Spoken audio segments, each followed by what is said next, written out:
ምዕመናንና ምዕመናት አባቶች፣ እናቶች፣ ወንድሞች፣ እህቶች ሕፃናትም ጭምር ሁላችሁም እንደሚገባችሁ እግዚአብሔር ሰላምታ እንደምን ዋላችሁ? እንደምን ቆያችሁ? እንደምን ለዚህ ዕለትና ሰዓት ደረሳችሁ? ቸር አምላካችን እግዚአብሔር ቸርነቱ ይቅርታውና ምሕረቱ በዝቶልን ለዚህ ዕለት ለዚህ ሰዓት ስላደረሰን ስሙ በድጋሚ የተመሰገነ ይሁንልን። ምንም እንኳን ኦሪትን ብናስብ በዚህ ሳምንት ተሰቢያው ቢሆን እንሆ እኛ በዚህ ጊዜ አምላካችንን የወለደችልን እናታችን ቅድስተ ቅዱሳን ድንግል ማርያም በእርሷ ነፃነትን አግኝተናልና እናመሰግናታለን። ስሟ የተመሰገነ ይሁንልን። ተሐድገ ለኪ ኃጢአተኪ፣ ኃጢአትሽ ተሰረየልሽ። የሉቃስ ወንጌል ምዕራፍ 7 ከቁጥር 32 ጀምሮ ሲነበብ ቅድም ምናልባት በርቀት በውጭ ያላቸው አልሰማችሁት ይሆናል እንጂ ሲነበብ እንደነበረው ቁጥር 48 ላይ ይህንን ቃል እናገኘዋለን። ተሐድገ ለኪ ኃጢአትኪ፣ ኃጢአትሽ ተሰረየችልሽ፣ ተሰረየልሽ ብሎ ከወሪጋውና ይህን ቃል የተናገረው አምላካችን መድኃኒታችን ኢየሱስ ክርስቶስ ነው። በዛሬው ዕለት በዚህ ዕለት በሕማማቱ በዕለተ ረቡዕ ሶስት አበይት ተግባራቶች በዋናነት ይነገራሉ ወይም ደግሞ እንደተፈጸሙ ይነገራል፣ ይተረካል ማለት ነው። በዛሬው ዕለት እነሆ ክፉዎች አይሁዶች፣ የአይሁድ ሽማግሌዎች፣ የካህናት አለቆችና እንዲሁም የአይሁድ ሽማግሌዎች በጌታ በአምላካችን በመድኃኒታችን በኢየሱስ ክርስቶስ ላይ በዚህ ምድር በተመላለሰበትና በ30 ዘመኑ ተጠቆ 3 ዓመት ወንጌልን በሰበከበት ጊዜ ዕውራንን ማብራቱ፣ ለምጻምን ማንጻቱ፣ ሙታንን ማስነሳቱ እንደ በደል ተደርጎበት በዚህ ክስ በሰንበት ቀን ደግሞ ይፈውሷል፣ ለምጽ አንጽቷል፣ ዕውራንን አብርቷል ብለው ክፉዎች አይሁዶች ምክንያት እየፈለጉ እርሱን ለመግደል ይፈልጉ እንደነበረ ይነገራል። የእግዚአብሔር ልጆች ታዲያ በዚህ ዕለት እነሆ ወደ ኢየሩሳሌም በዕለተ ሆሳዕና አቀባበል ከተደረገለት በኋላ ወዲያውኑ ብዙ ሕዝብ ስለተቀበለው በእግዚአብሔር ስም የሚመጣ ቡሩክ ነው፣ እርሱ የእግዚአብሔር ልጅ ነው እያሉ ስለ እርሱ ካመሰገኑ በኋላ እነሆ ክፉዎች አይሁዶች ደግሞ የአይሁድ ሽማግሌዎች አለቆችና የካህናት አለቆች ተሰብስበው በዛሬው ዕለት የመከሩበት ነው ማለት ነው። ምክረ ሞቱ የጌታችን ስለ ኢየሱስ ክርስቶስ በእንዴት አይነት መልኩ በእንዴት አይነት ሁኔታ እርሱን ይዘው መግደል እንዳለባቸው የመከሩበት ዕለት ነው ማለት ነው። ስለዚህ ምክረ ሞት የምክር ቀን ስለ ሞቱ የመከሩበት ቀን ተብሎ ይነገራል ማለት ነው። በዚህም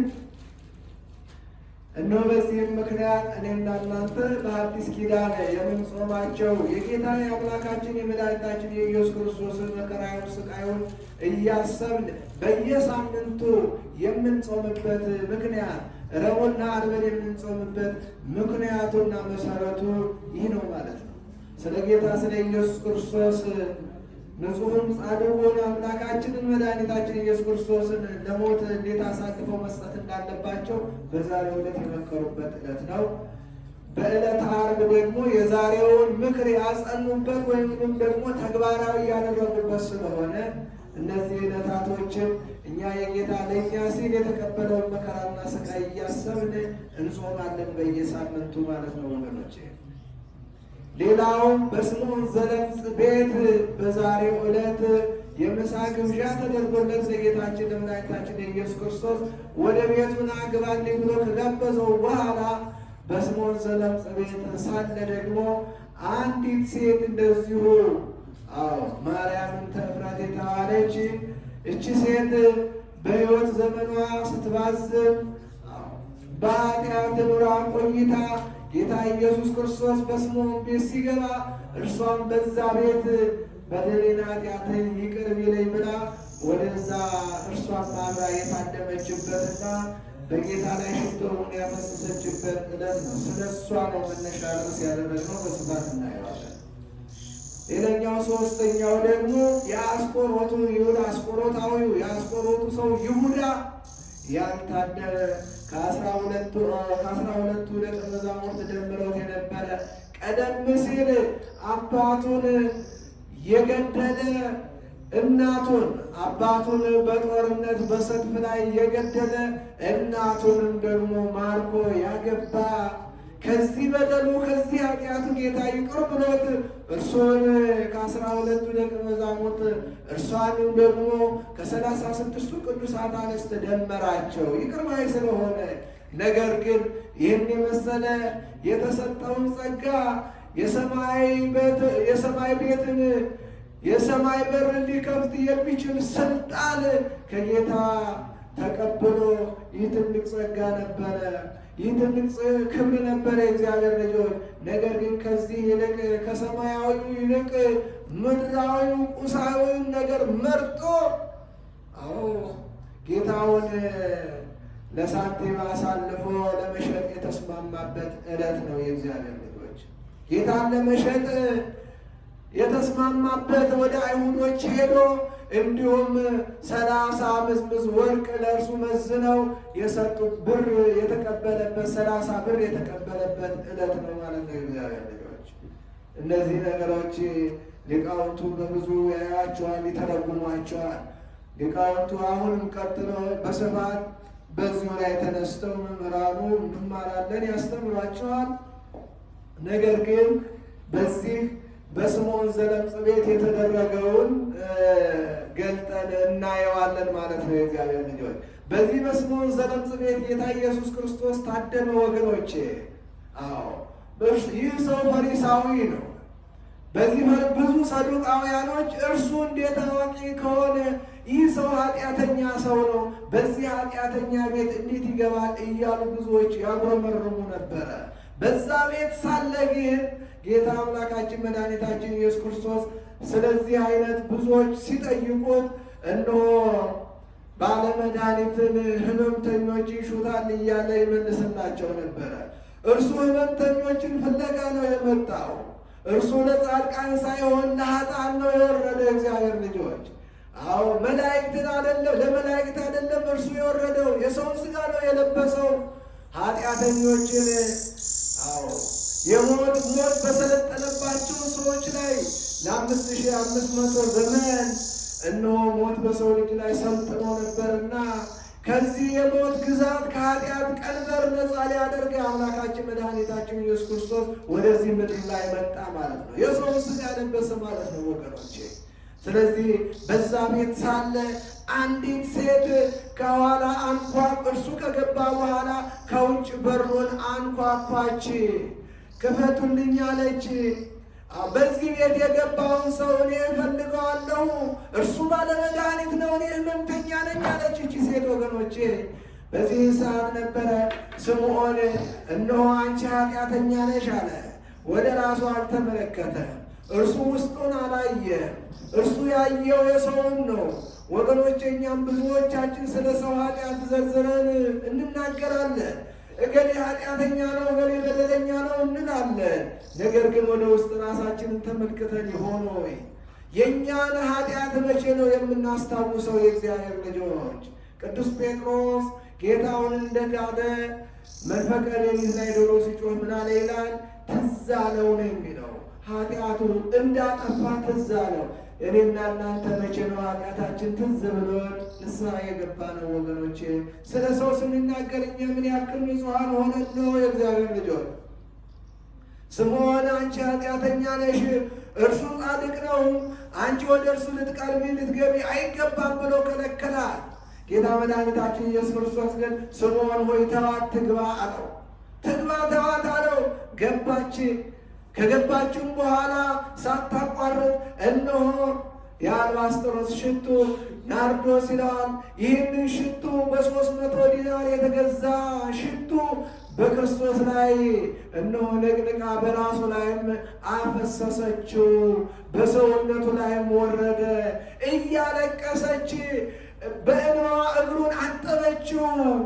ይሄ አያችሁ፣ ዛሬ ስንቶቻችንን ስለ ኃጢአታችን እያሰብን ራሳችንን እነሆ የንስሐ እንባን የምናነባ ስንቶቻችን። አንዳንዶች የታደሉ እናቶቻችን እህቶቻችን ንስሐ ሲገቡ ስለ ኃጢአታቸው እያሰቡ ስለ ክርስቶስ ፍቅር ይቅር ባይነት ስለ ክርስቶስ ለእኛ በደልና ኃጢአት ሲል የተቀበለውን መከራ እያሰቡ የሚያለቅሱ የታደሉ ብዙዎች አሉ። ነገር ግን ብዙዎቻችን ልባችን ተራራ ሆኗል። የኃጢአተኛ ትዕቢተኛ ሆነን ንስሐ ከመግባት ኃጢአታችንን ከመናዘዝ የተቆጠብን ብዙዎቻችን ነን። የእግዚአብሔር ልጆች እግዚአብሔር የደነደነውን ልባችንን መዶሻ በሆነ ፍቅሩ ይስበርልን። የእግዚአብሔር ልጆች ፍቅሩን በልቦናችን ያብዛልን፣ ያጽናልን እና ታዲያ በዚህን ጊዜ ነበረ ይቺ ሴት ስለ ኃጢአቷን እያሰበች እያለቀሰች በእንባም እግሩን አጠበችው ይለናል ይሄ ቅዱስ ወንጌል የሉቃስ ወንጌል ምዕራፍ 7 ከቁጥር 34 ጀምረን ስናነብ እግዚአብሔር ልጆች እቺ ሴት ጌታ ሆይ ራራልኝ፣ ማረኝ፣ ይቅር በለኝ እያለች እያለቀሰች ነበረ። ብዙዎች ግን ያጉረመርሙ ነበረ። ስምዖን ዘለምጽም ያጉረመርም ነበረ። እርሱም ፈሪሳዊ ሰው በራሱ የሚመጻደቅ ሰው ነበርና ይህ ሰው እንዴት ኃጢአተኛ እርሱ እውነት የእግዚአብሔር ልጅ ቢሆን ኖሮ እርሱ አዋቂ አምላክ ቢሆን ኖሮ ይችን ኃጢአተኛ ሴት አትንኪ ባላት ነበር እያለ በውስጡ ያጉረመርም ይናገር ነበረ። ስምዖን አለው ጌታ ኢየሱስ ክርስቶስ በምሳሌ አስተማረው። 500 ዲናር ወርቅ የተበደረ አንድ ሰው ነበረ አለው ጌታ ኢየሱስ ክርስቶስ። እንዲሁም ደግሞ 50 ዲናር ወርቅ የተበደረ ሰው ነበር አለ። ለሁለቱም የሚከፍሉት አጡ። የሚከፍሉት ቢያጡ ለሁለቱም ይቅር ቢላቸው ቢተውላቸው ያ ሰው ጌታቸው ቢምራቸው ያ ባለጸጋ ዕዳቸውን አትክፈሉ ይቅርላችሁ ቢላቸው ማንኛው አብዝቶ ይወደዋል አለ። በዚህ ጊዜ ነበረ ጌታ ሆይ እርሱማ ብዙውን የተወለት ነው አለ። ብዙውን የተወለት አብልጦ አብዝቶ ይወደዋል አለ። ስለዚህ ያንተ ኃጢአት መጠነኛ ስለሆነ ነው፣ እርሷ ደግሞ ኃጢአቷ ብዙ ስለሆነ ብዙ ኃጢአቷ ስለተሰረየላት ይቅር ስለተባለላት እርሷ አብልጣ ወደደች። ስምዖን ወይ በቤት ከገባሁ ጀምሮ አንተ ለእግሬ ውሃም አላቀረብክልኝም፣ እርሷ ግን እነሆ በእንባዋ አጠበችኝ፣ በፀጉሯም አበሰችኝ አለ። በዚህ ጊዜ ነበረ ይሁዳም ስለነበረ ይሁዳም ነበረና በዚህ ጊዜ እንዲህ አለ ይሁዳ፣ ይህ 300 ዲናር ወርቅ ተሽጦ እኮ ለድሆች በተሰጠ ነበረ። ስለምን ይህንን ሽቶ አንተ ትቀባዋለህ? ለምን ይህን አደረገች ብሎ እርሷንም ይናገሯት ነበረ። ጌታ ኢየሱስ ክርስቶስ ተዋት፣ አታዳክሟት አለ። አታዳክሟት፣ እርሷ ለመቃብሬ አድርገዋለች። እነሆ እኔ በምቀበርበት ሰዓት አይሁዶች ወደ እኔ ወደ ሥጋዬ ስለማያስቀርቧት አለ ጌታ በልቡ። ይህን አስቦ ተዋት፣ እሷ ድሆች ከእናንተ ጋር ናቸው፣ ሁል ጊዜ ይህን በጎ ሥራ እናንተ በማንኛውም ጊዜ ታደርጉታላችሁ። እርሷ ዛሬ ለመቃብሬ የሚገባውን አድርጋለች፣ ተዋት አለ። ኦብእሲቶ ታድገለኪ ኃጢአትኪ፣ ኃጢአትሽ ተሰረየልሽ፣ አንቺ ሴት ኃጢአትሽ ይቅር ተባለልሽ። ክብርና ምስጋና ለፈጣሪያችን ለእግዚአብሔር ይሆንልን። አዎ ብፁዓን ለተአድገሎሙ ኃጢአቶሙ። መሪ የእግዚአብሔር ልበ አምላክ ዳዊት በመዝሙር 30 ላይ በመዝሙር 31 ላይ እንዲህ ይለናል፣ ኃጢአታቸው ይቅር የተባለላቸው ንዑዳን ክቡራን ናቸው፣ ብፁዓን ናቸው። እቺ ሴት በእውነት የእግዚአብሔር ልጆች ምንኛ የታደለች ናት። በዚህ ጊዜ በዚህ ሰዓት ያልታደለው ይሁዳ ከእርሱ ጋር ኖሮ ከእርሱ ጋር ቆይቶ የተሰጠውን ክብር ለሳንቲም ብሎ አሳልፎ ሲሰጥ፣ ከዛም በኋላ ተነስቶ ወደ አይሁዶች ሄዶ ያጣውን ብር ከ110 ያቀርብ ስለነበረ ይሰጠው የሙዳየ ምጽዋት ፐርሰንት ያገኝ ስለነበረ ከ110 ያገኝ ነበረ። 300 ዲናር 300 ብር ስለነበረ ከ110 ስለቀረበት ሄዶ ያንን 30 ብር ከአይሁዶች ተቀብሎ ጌታ ኢየሱስ ክርስቶስን አሳልፎ እንደሚሰጣቸው ተስማምቶ መጣ። ጌታ ኢየሱስ ክርስቶስ ግን እችን ሴት ኃጢአትሽ ተሰረየልሽ አለ። የእግዚአብሔር ልጆች ለእኛም የዚችን ሴት እድል ይስጠን። መድኃኔዓለም ኃጢአትህ ተሰይሮልሃል፣ ይቅር ተብሎልሃል፣ ኃጢአትሽ ይቅር ተብሎልሻል እንዲልን አምላካችን እግዚአብሔር ፈቃድ ይሆንልን። ሁላችንን ፍጻሜያችንን ያሳምርልን ወገኖቼ። በዚህ ዕለት ከዚህ ሴት ብዙዎቹ አንገቷ፣ ራሷ፣ አገጯ ከጉልበቷ ጋር ተገናኝቶ የነበረች ለ18 ዓመት ርኩስ መንፈስ አስሯት የነበረች ሴት ይችን ምንሆ ጌታ አምላካችን መድኃኒታችን ኢየሱስ ክርስቶስ ወገቧን ፈታ። ከድካምሽ ተፈተሻልና በሰላም ግቢ አላት። ይህን ያደረገ ወርቅ ላበደረ ጠጠር እንዲሉ በጎ በመስራቱ ድውያኖቻቸውን በመፈወሱ ለምጻሙን በማንጻቱ ሙራንን በማብራቱ ወገኖቻቸውን በመፈወሱ ብዙ ሰው ስለተከተለው በምቀኝነት ለእነርሱ የሚገብሩት ብራቸው ወርቃቸው ቀረብን ብለው በማሰባቸው በዚህን ምክንያት በጌታ በኢየሱስ ክርስቶስ ላይ በጠላትነት ተነሱበት። እግዚአብሔር አምላካችን እግዚአብሔር አባታችን በሰዎች ላይ በክፉ ከመነሳት በጎ ከማድረግ ይልቅ በክፉ ከመነሳሳት እግዚአብሔር አምላካችን ሁላችንን ይጠብቀን። በመልካም ስር ከበጎ ይልቅ መልካሙን መርጠን መልካሙን ስራ እንድንሰራ አምላካችን እግዚአብሔር ቸርነቱ ይርዳን። አንቺ ሴት ኃጢአትሽ ተሰርዮልሻልና በሰላም ግቢ። ንስሐ ገብተን ቅዱስ ሥጋው ክቡር ደሙን ተቀብለን መንግስቱን ርስቱን እንድንወርስ የአባቶቻችን አምላክ እግዚአብሔር በቸርነቱ ይርዳን። የቆየነው ስብሐት ለእግዚአብሔር።